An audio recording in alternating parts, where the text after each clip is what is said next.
Grande abraço a você, nós estamos chegando para mais um Sul Minas Esporte. E hoje nós vamos ainda falar do último jogo do Vulcão, né, no Campeonato Mineiro da Segunda Divisão.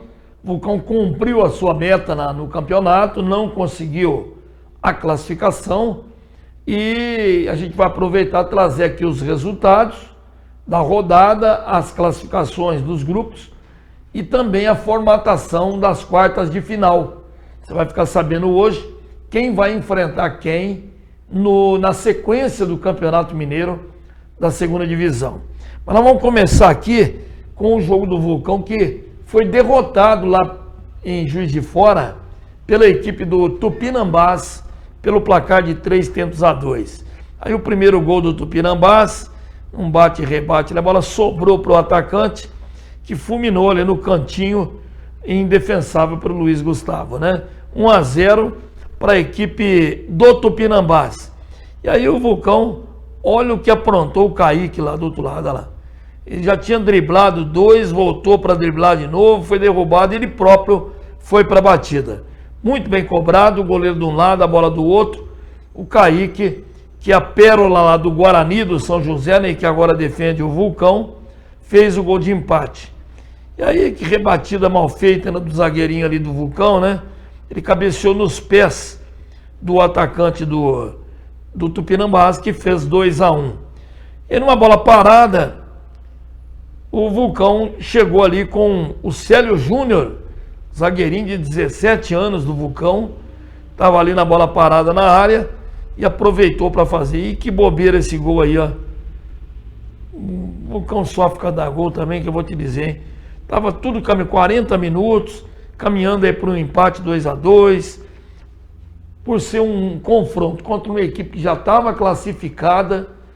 Eu penso que seria um prêmio, né, para o Vulcão voltar para casa sem perder lá pro Tupinambás. Mas enfim, o que aconteceu foi esse gol aí e lamentavelmente não muda nada, né? Essa aqui é a verdade. O Vulcão já estava eliminado, o Tupinambás já estava classificado, restava saber só em que posição ele ficaria, e aí saiu a classificação. Vamos ver, aliás, como é que ficaram os classificados aí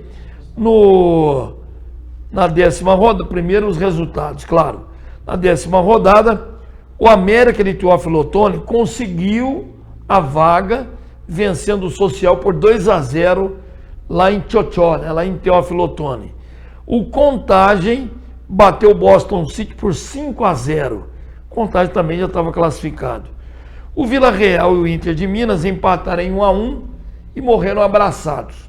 Os dois tinham chance ainda remota de se classificarem, mas o empate alijou os dois representantes do grupo do Vulcão.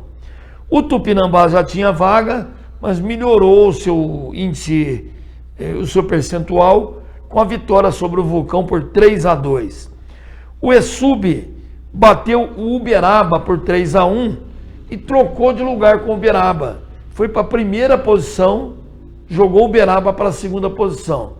Só que o Uberaba já estava classificado e o ESUB ainda dependia do resultado. Os dois estão classificados.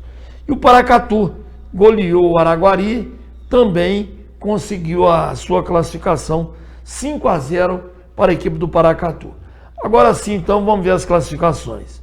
Olha, no grupo A, o Coimbra é o primeiro do grupo, 20 pontos. Em segundo, Contagem com 15. E o América de Teófilo Otoni se classificou pelo índice técnico, ou pelo percentual, como queiram, com 13 pontos. Porque só tem 5 times, é preciso fazer ali uma divisão para ver quanto por cento de pontos o América de Teófilo Otoni conquistou e conseguiu a classificação. Aí o Boston City com 5 e o Social com 2 ficaram de fora. No grupo B, o grupo do Vulcão, lembrando que tinha 6 participantes, por isso que o índice técnico é outro. A gente nem colocou ali na 6ª posição o time lá do Atlético Três Corações, porque já estava eliminado, né? Mas o Guarani chegou com 27, melhor campanha de toda a segunda divisão. Time credenciado a subir, né? Em segundo, o Tupinambás, com a vitória de ontem sobre o Vulcão, aliás, anteontem, chegou a 21 pontos. E o Inter de Minas, que não conseguiu a classificação, porque aí dependia do nível técnico, do percentual, e não conseguiu, embora tenha feito mais pontos do que o Paracatu, por exemplo. O Vila Real com 13 e o Inter de Minas com 15 estão fora, portanto. E o Vulcão com 8 encerrou a sua participação com 8 pontos ganhos no campeonato. No outro grupo, o grupo C, nós temos o ESUB com 16 e o Uberaba também 16.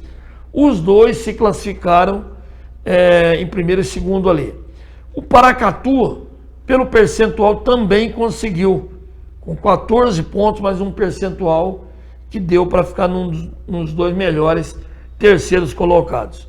O Nacional de Uberaba, que começou bem o campeonato, tinha ganho do Uberaba na primeira rodada da competição, ficou de fora, não conseguiu mais a classificação. E o Araguari, que não marcou nenhum ponto no campeonato, olha, marcou um gol, sofreu 33. Então, um saldo negativo de 32 gols. Que absurdo, hein? Bom, vamos ver agora os confrontos da próxima fase, como é que estão distribuídos aí, ó. Então nós teremos o América de Teófilo-Otoni no sábado que vem agora. Enfrenta o Guarani de Divinópolis. O primeiro jogo será lá em Teófilo-Otoni.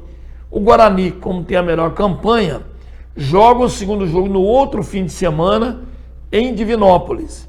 O Paracatu enfrenta o Coimbra. Como o Coimbra tem uma campanha melhor do que a do Paracatu, o segundo jogo será em Contagem.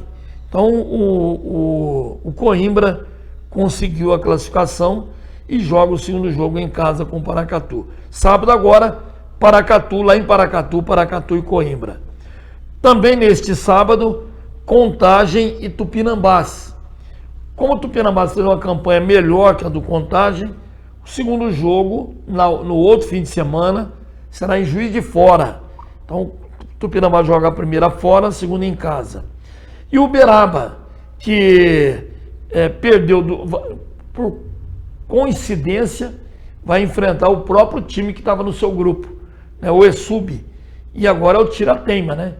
O primeiro jogo será em Uberaba e o segundo jogo em Uberlândia. Então, o Uberaba, que poderia ter ficado melhor na classificação, vai ter que decidir o segundo fora de casa. Então, são os jogos aí dos times que obtiveram a classificação para a próxima fase da competição, próxima fase do Campeonato Mineiro da segunda divisão.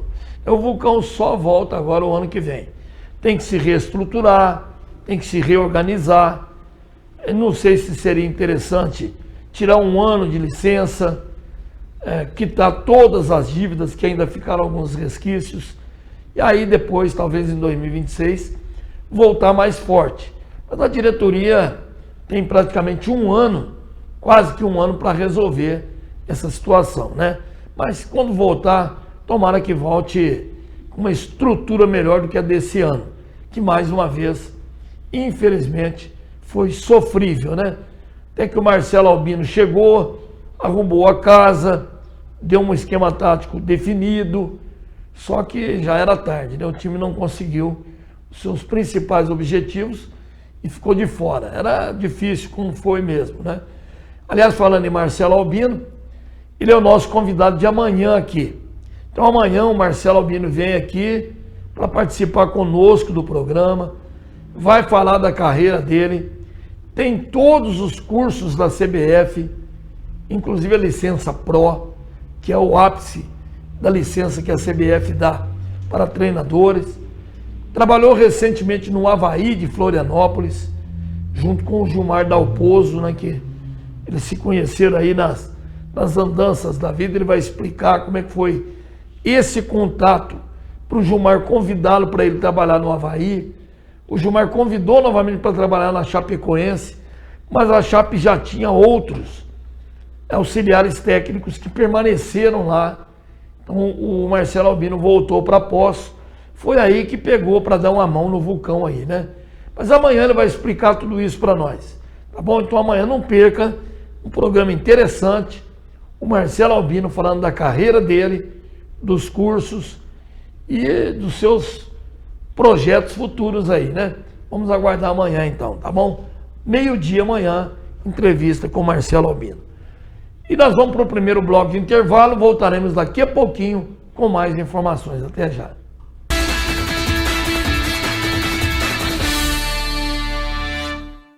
Estamos aqui, vivendo o dia a dia das nossas cidades. Somos vizinhos, conterrâneos e profissionais de saúde. Uma rede de pessoas que cuida e coopera para levar tranquilidade e qualidade de vida a cada canto do Brasil. O maior sistema cooperativo de médicos do mundo está aqui. Aqui tem gente. Aqui tem vida. Aqui tem Unimed. No mês do cliente, a Telemídia tem um presentão pra você. A assinante Telemídia tem ponto extra de Wi-Fi com a rede Mesh a partir de R$20. É Wi-Fi na casa toda, com a tecnologia Mesh a partir de R$20 por ponto. No mês do cliente, dê um upgrade na sua internet, com os melhores planos Telemídia mais a tecnologia Mesh. Telemídia com a rede Mesh é Wi-Fi na casa toda.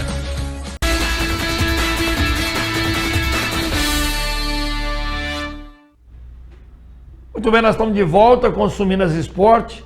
Vamos dar um enfoque agora para a Caldense. Futebol profissional só o ano que vem, né? Então, nós estamos aqui trazendo sempre informações do especializado da Caldense. E nós vamos começar falando aqui do handebol feminino da Caldense, já que nós tivemos aí, ó, essas 3 atletas da Caldense pré-convocadas para a seleção mineira de handebol feminino.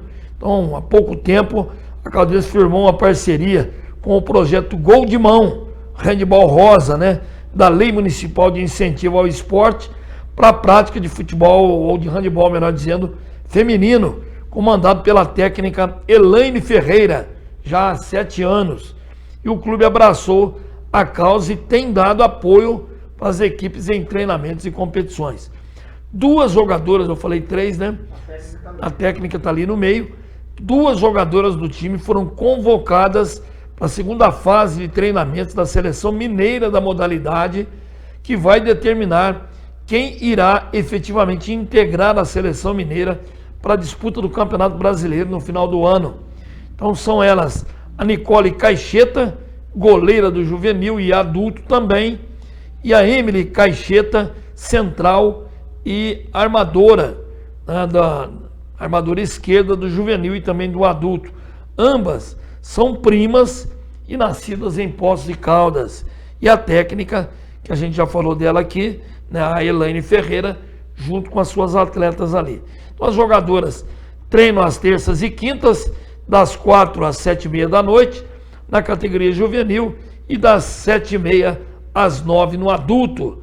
E para elas, a pré-convocação é motivo de muita alegria, foi o que elas disseram. Então, beleza, tá dado esse recado. A Nicole Caixeta, a Elaine Ferreira, a técnica, que você está vendo aí, viu, acabou de ver, e também a Emily Caixeta, central. Dado o recado do nosso handebol feminino.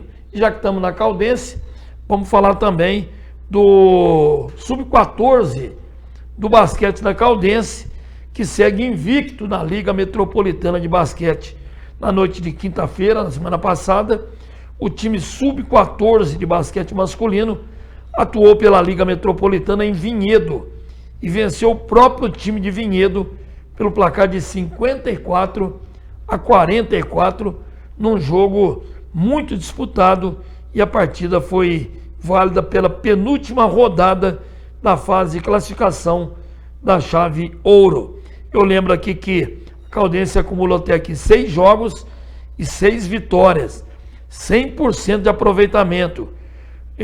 Nós tivemos aqui Clube Mogiano 38, Caldense 54, BBT de Jundiaí 22, Caldense 53, Fonte de Campinas 25, Caldense 44, Gran São João 52, Caldense 54, Caldense 76, Ararense 30 e, como nós já falamos aqui, Vinhedo 44, Caldense 54. Agora a Caldense joga amanhã diante também da Invicta Hípica, às 4 da tarde, na sede social da Caldense, para brigar aí pelo primeiro lugar na chave e depois focar aí na fase de playoffs nas quartas de final. Dado o recado do especializado da Caldense, no final do programa, nós vamos falar de novo da Caldense, que eu reservei um espaço aqui para o Master, tá ok? Então você que gosta das informações da Caldense, no finalzinho do programa tem mais informações. Porque nós vamos falar agora da Copa do Mundo Feminina Sub-17. Infelizmente, a seleção brasileira feminina perdeu do Japão. Essas imagens são do fotógrafo Leto Brasil, que é fotógrafo da CBF, disponibilizado no próprio site da CBF. Então a seleção estava ganhando de 1-0 do Japão, virou o primeiro tempo ganhando de 1-0, só que aí, no segundo tempo, em 2 minutos, o Japão, no comecinho do segundo tempo, o Japão virou o jogo para 2-1. O Brasil teve ainda um segundo gol, que foi anulado. Eu acho que foi muita exigência da arbitragem de vídeo, que deu um puxãozinho na camisa da atacante brasileira quando ela fez o gol de empate. Mas ela também tinha sido puxada. Então foi uma disputa de espaço. Só que o VAR entendeu que a brasileira se beneficiou para fazer o gol. Um puxãozinho sutil. Ela também foi puxada, mas o vídeo manda. E aí é diferente, a arbitragem de vídeo desse campeonato. A técnica do time que se sente prejudicado é que pede uma reavaliação do vídeo. E aí, se ela estiver equivocada, ela queimou o seu pedido de vídeo. Mas se ela estiver certa, ela volta a ter o pedido ainda. Pode fazer outro pedido depois. E a técnica, o técnico, aliás, do Japão, pediu a revisão. Foi quando o vídeo encontrou essa irregularidade aí, né? Bom, de qualquer maneira, a seleção cumpriu a primeira fase, está fora, vai cumprir, ainda tem chance remota, mas tem que ganhar da Polônia no próximo jogo agora. Tomara que vença para ainda continuar na competição. Mas tem que melhorar o padrão de qualidade, né? Essa aqui é a realidade. Vamos fazer o seguinte, mais um pequeno bloco de intervalo, eu volto daqui a pouquinho. Tem muito mais informação para você. Até já.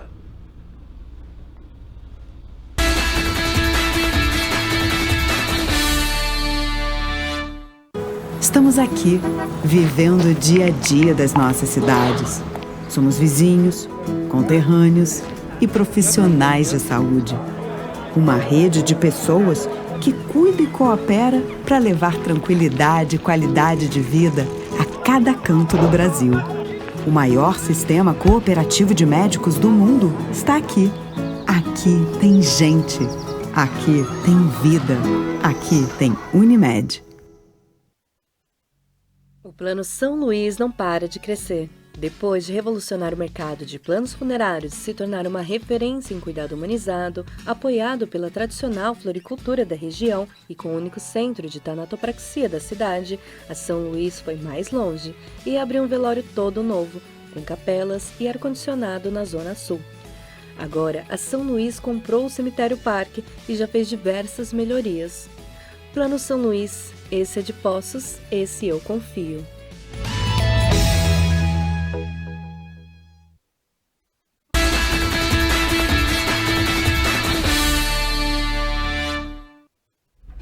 Muito bem, nós estamos de volta com o nosso Sul Minas Esporte, para a gente falar do Campeonato Brasileiro da Série A, né?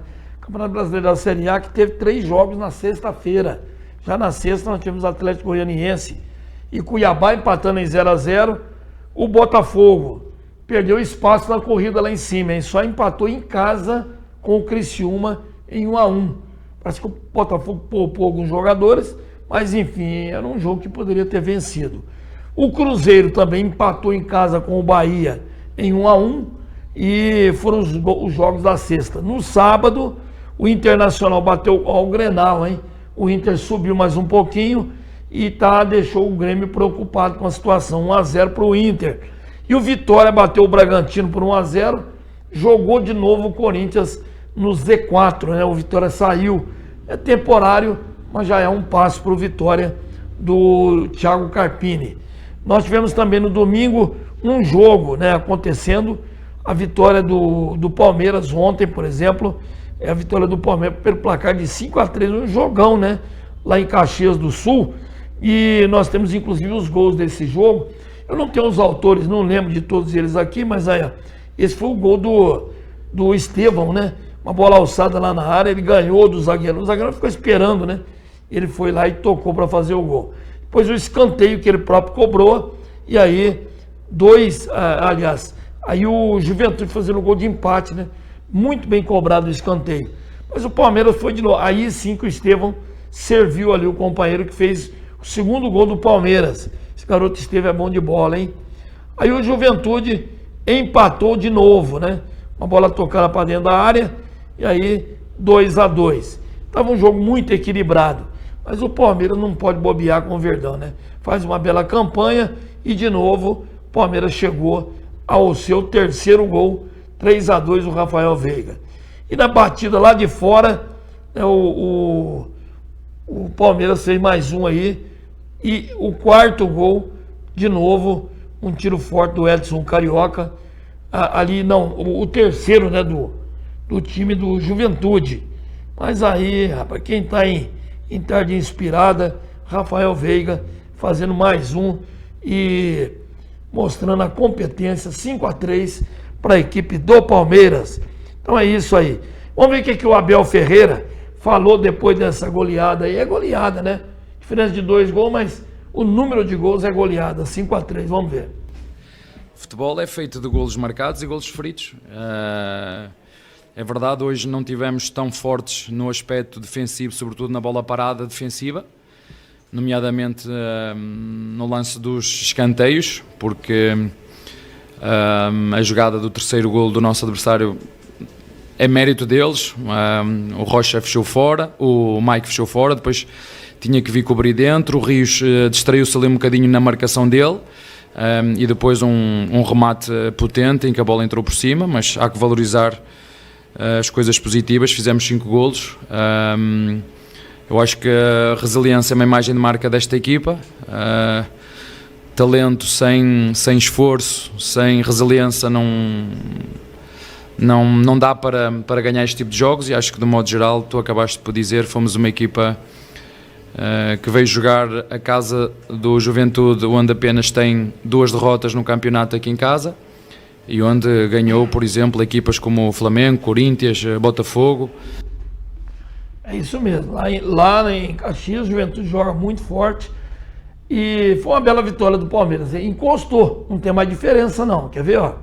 Vamos lá, o Botafogo tem 61, o Palmeiras tem 60. Estão ali brigando. E o Palmeiras tem jogos, na minha análise, um pouco mais fáceis do que o Botafogo. O Fogão tem que abrir o olho, hein? Botafogo 61, Palmeiras 60, Fortaleza 56, Flamengo 51, São Paulo 50 e Inter 49. São os times da zona da Libertadores. Na Sul-Americana, Bahia 46, Cruzeiro 44, Atlético Mineiro 41, Vasco 37, Criciúma 36 e Grêmio 35. E na zona vermelha, a zona do rebaixamento, lá o Vitória saiu.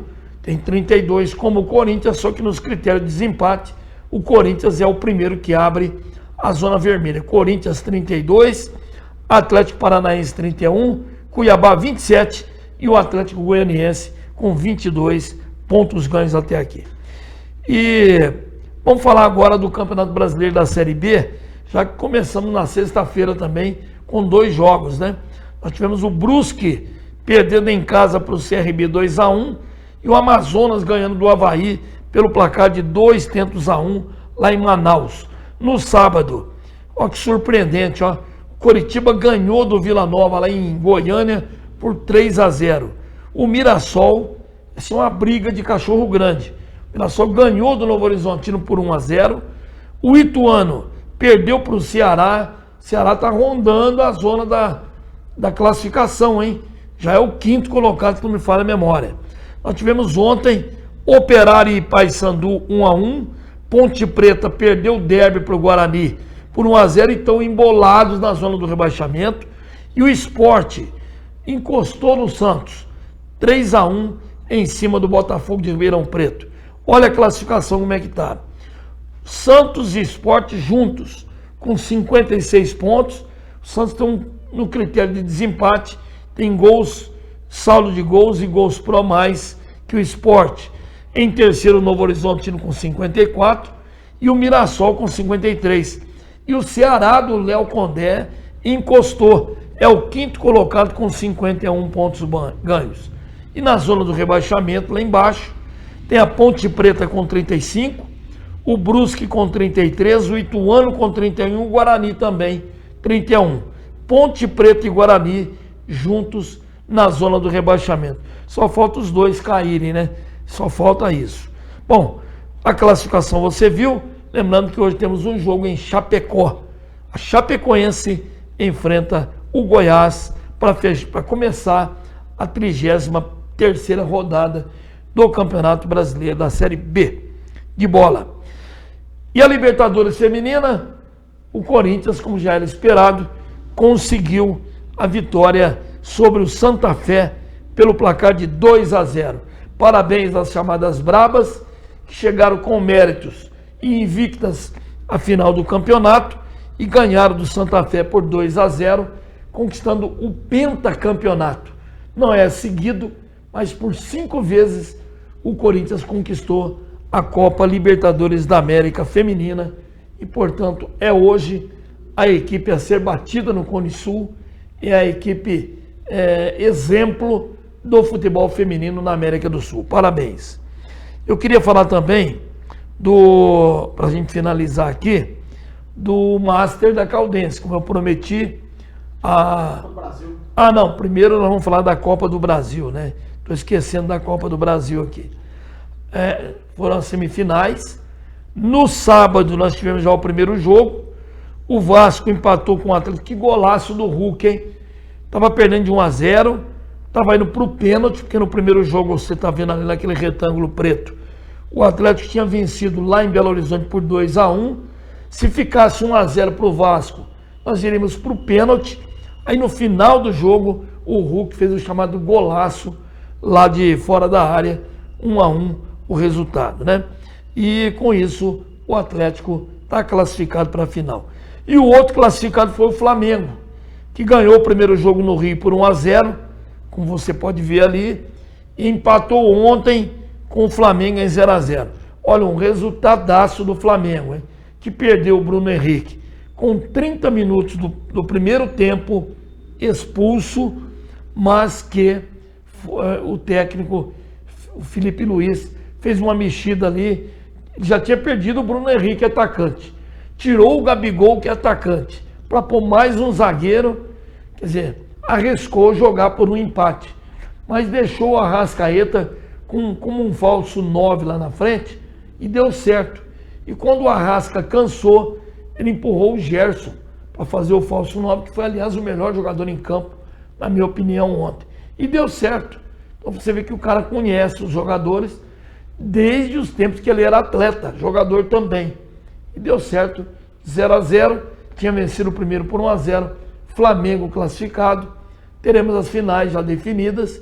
Primeiro confronto vai ser, nós já teremos aí Flamengo e Corinthians, né? Que é o primeiro jogo da final. É isso aí, então está definida a fase final do campeonato. Dias 3 e 10. Só o resto, eu não posso informar agora. Primeiro jogo onde vai ser e o segundo onde será. Mas vamos aguardar para a gente falar então direitinho aqui. Agora sim vamos falar do Master da Caldense, que recebeu o time Master de Ubatuba e acabou ganhando pelo placar de 5-2. Foi lá no CT, olha o time de Ubatuba aí, aquele de verde ali, o Chifrinho, né, que recepcionou, ele é diretor do Master da Caldense, recepcionou aí o time de Ubatuba e 5-2 para a Caldense. Vamos ver o time da Caldense de novo. Alguns jogadores conhecidos, né, ali que a gente vai enumerar, mas estou vendo o Orlando, o Marquinhos Bicuda, e tantos outros ali, o Silvinho, Jogadores que brilharam aí, são vários, né? Qualquer outro dia, o Bichura, que é um dos diretores também, o primeiro agachado ali. Bacana, né? Legal que esse time está sempre em evidência, sempre fazendo alguns jogos importantes. Então, parabéns. Só lembrando que os gols foram do Galdino, que fez 2, o Rogerinho marcou 2 e o Serrinha fez o outro gol da Caldense. E o Magrão e o Henrique foram os jogadores que marcaram para o Master de Ubatuba. Isso posto, vamos passar a regra no programa de hoje. Lembrando você, então, fica o convite, hein? Amanhã o Marcelo Albino vai falar da carreira, dos projetos dele, aqui conosco amanhã a partir de 12h. Um grande abraço e até lá.